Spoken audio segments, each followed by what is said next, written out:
right there in that old curiosity shop.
Oh, that's right. You thought there wasn't anything to do until Valentine's Day. Uh-uh. Look at all this beautiful glass. Let's talk about it a little bit. Now, live sale, that's right. But you've got to be a subscriber. Oh, that's right. A live sale, but you've got to be a subscriber to the Old Curiosity Shop. That's easy to do. It doesn't cost you anything. You just go to the YouTube channel and click subscribe and turn on that bell while you're at it. All right, so yeah, pretty glass. I don't know, about a year ago, maybe 2 years ago, I came up with the idea of snow and ice. Not that we want any on our windshields, but it sure does look nice on this oak dining room table. And every piece will be offered at the live sale tomorrow night. No, not tomorrow night. Well, it depends on when you're watching this video. Thursday night, January the 11th at 8 p.m. Eastern Time, right here on this channel, The Old Curiosity Shop. That's it. I don't think there'll be any surprises unless I dig anything out between now and then. And we're going to actually group some of this glass, so I don't anticipate it being a 2-hour show. You know, we'll put some lots together. For example, the Anchor Hocking Moonstone will probably go together in one lot for someone who's collecting that. Maybe the Cream and Sugar separately. Now, I have a combination of both pressed glass and some cut glass, and I haven't identified everything yet. Look at this beautiful piece here. I tried to steer clear of cobalt blue glass and just pick other color blues. I'm not sure where to put this. I guess I'll put it on my lap. This pretty platter here is a piece of pressed glass, but it's very well made and it simply sparkles. Of course, a lot of the EPG glass was made in the 1880s and 90s. And it's very pretty. Can you tell the difference between the two? I think you can. And I think you've already figured out that this is a piece of cut. So this is American Brilliant Cut. And oh, is it cut? And is it heavy? And is it got lead in it? It does. That's real crystal. I don't think that one happens to be signed. Now you'll see some rolled edge console bowls. There's one in blue, giving a piggyback ride to that nice hobnail piece, which might be marked Westmoreland. Let's see if it is English hobnail. It sure does look like it. And is there anything on the bottom? I think there is. Hold on. I think I see a W over a G. Well, of course, the camera is misbehaving. Da da da da da da da da dee. But that's got to be Westmoreland's English hobnail. And we'll put it right back in that lovely rolled edge console bowl, which would have also been made in the late 20s to early 30s. Look at this Fenton piece, ready for your little candles. I don't have the candles, but there's the Fenton sticker on the inside. See that? So get the right candles placed all around there and you're set. Now, let's see. Well, the silver crest is pretty easy to identify by by Fenton. And there's a piece.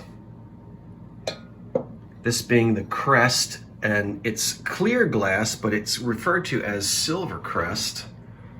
And look at the big crimped edge console bowl. No, that's not a console bowl. What is it? A fruit bowl? That's a big one. And I suppose you could put it on that underplate if you wanted. Somebody told me the pattern of that and I forget. I'm gonna have to go back and look it up. But look at this gorgeous piece as well by Fenton. Silver crest. I know this isn't supposed to go on here, but it fits beautifully.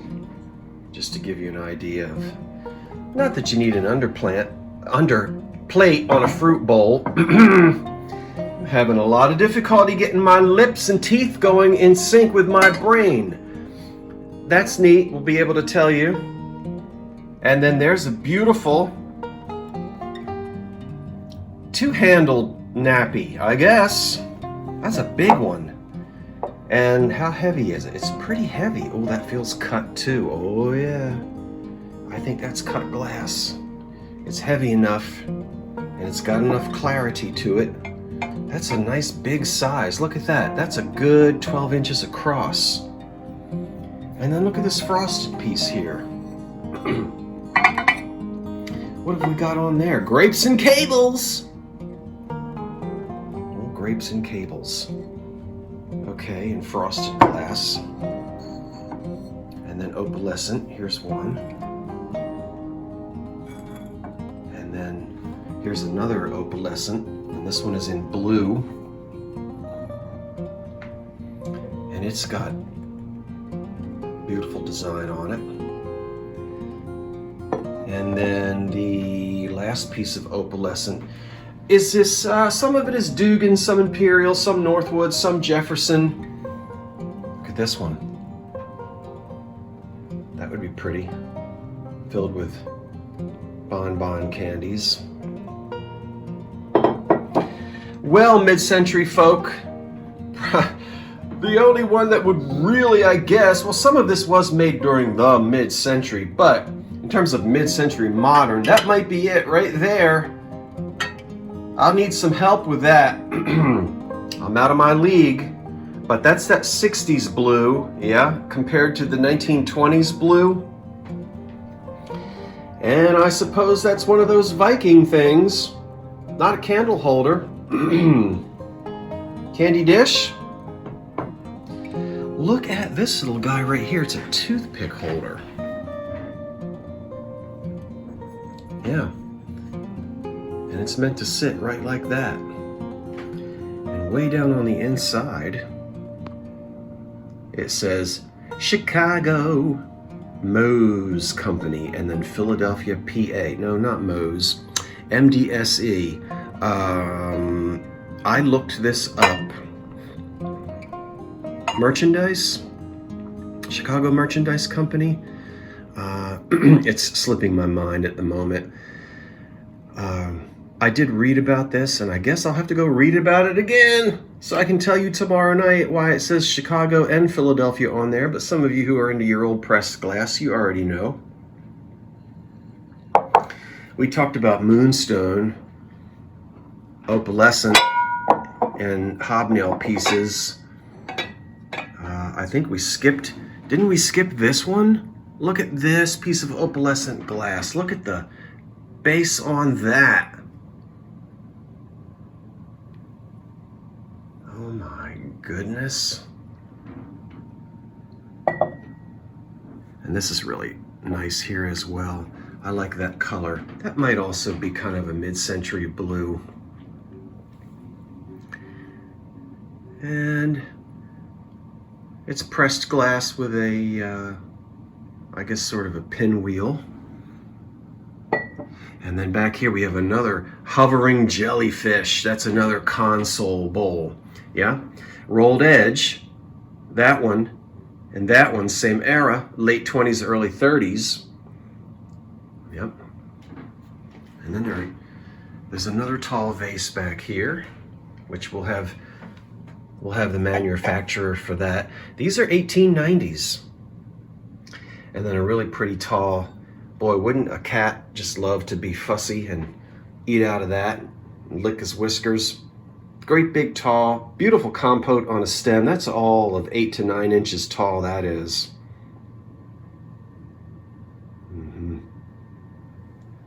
Yeah.